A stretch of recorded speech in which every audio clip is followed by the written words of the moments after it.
Steve Motsi. I have just graduated today as the top student in the MPhil Development Finance program. I graduated cum laude. It's been a tough journey. It's been very hard 2 years working through this program.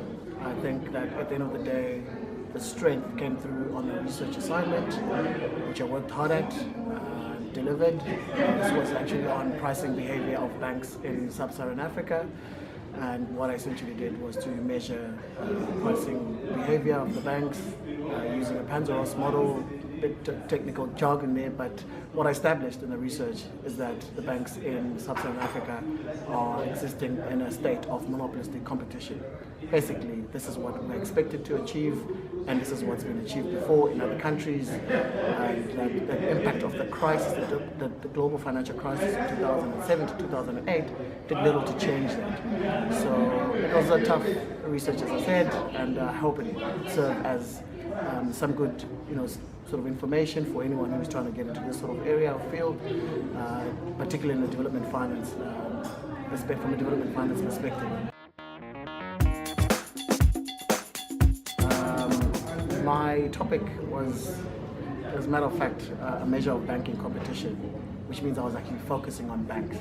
But what I realized when I started the program is that there's a lot of emphasis on these sort of DFIs, NGO type organizations in terms of what their impact on development finance is. Yet the banks have always been able, in some sense, to be able to participate in development finance. So I took an angle. There was a subject called Issues in Banking and Finance, and I decided to focus on that. I'm a banks analyst. That's what I do for a living. So I measure performance of banks.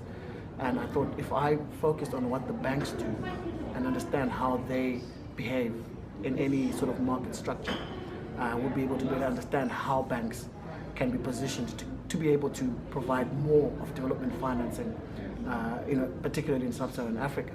Where everyone is saying banks neglect small businesses, banks don't like to lend to small businesses or individuals, the retail market.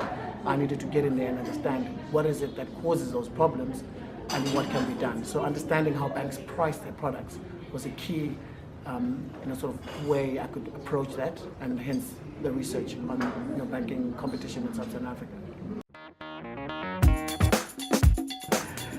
I have a partner who probably has to approve of that if I am to do a PhD.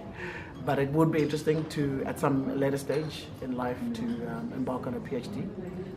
Certainly would want to continue on that same path of understanding how banks behave, their pricing behavior of banks. And yes, if that is the case, maybe in another 3 or 4 years from now, I probably would pursue a PhD.